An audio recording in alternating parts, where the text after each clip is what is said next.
고치기 위해 안 해본 것이 없다고 하는데요. 아토피에 좋다는 거는 다 했어요. 진짜 약수물 떠나서 목욕시키고 산에도 자주 갔었고 좋다는 약재는 이제 사다가 다 다려보고 다 해봤는데 별로 그렇게 저한테 좋다는 거는 찾지를 못했어요.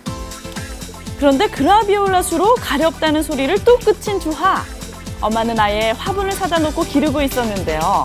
잎을 따서 그늘에 이틀 이상 두면 이렇게 마른 잎으로 변신합니다. 마른 잎 넉 장을 3리터 물과 함께 넣고 1시간 정도 푹 끓여내는데요.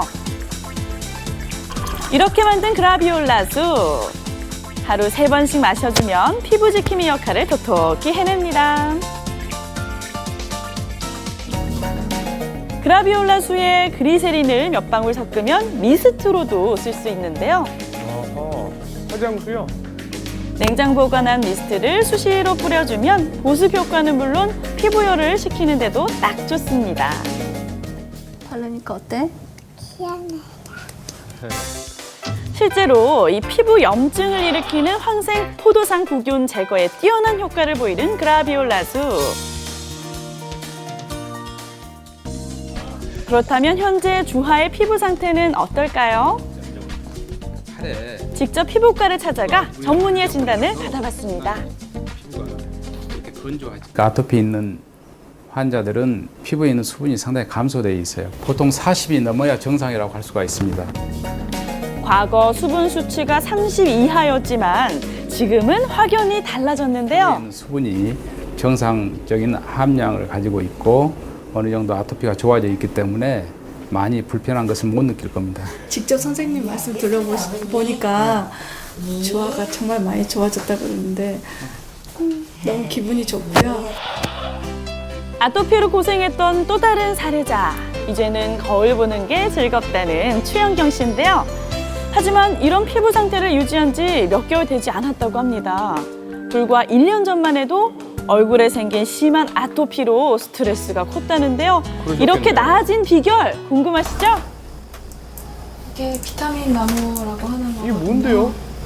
자, 그 이름 그대로 잎과 열매의 비타민 함량이 일반 사과의 70배! 강력한 항산화 효과를 보이는 슈퍼푸드로 알려져 있는데요. 원나라 황제인 쿠빌라이 칸도 젊게 살기 위해 즐겼다는 비타민 나무. 몽고에는 아직도 관련 축제가 이어지고 있을 정도입니다. 아토피를 잡은 비결! 자, 이 비타민 나무에 있다는 거죠. 일단 열매를 일단 좀 넣고요. 조금만 넣고 하고 물은 100ml 정도가 적당량입니다. 잎과 열매를 함께 갈아내면 비타민 나무수 완성! 물만 넣고 하루 4~5번만 마시면 아토피를 치료하는 알파 리놀렌산이 체내에 많아지게 되는데요. 그녀의 아토피를 잡아주고 피부 건강까지 되돌려준 비타민 나무수겠죠? 작년 이 정도 요맘때쯤부터 해가지고 업무 스트레스나 잠을 수면 시간 뭐 하루에 2~3시간씩 맨날 그렇게 자고 그러다 보니까 예쁘단 소리를 듣고 자랐던 어릴 때부터 20대 초반까지 얼굴에 아토피가 생길 거라 상상도 못했다는데요.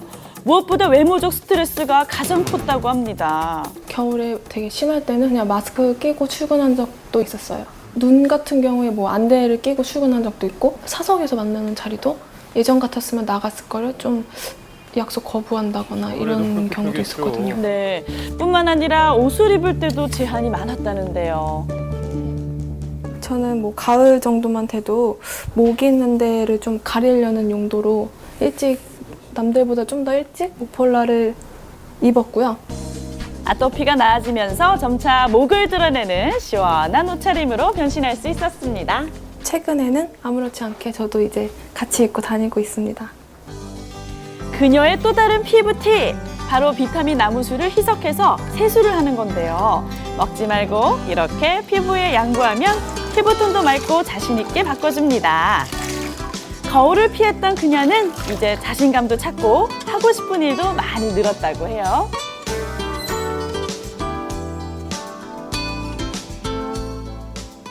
뭐 연애도 하고 싶고 일적으로도 업무적인 면에 있어서도 더 열심히 그리고 사람들 많이 만나면서 재밌게 살고 싶어요. 네. 가족과 자신의 삶에 영향을 미치는 아토피. 자신에게 맞는 해독수로 행복해지시길 바랍니다. 네.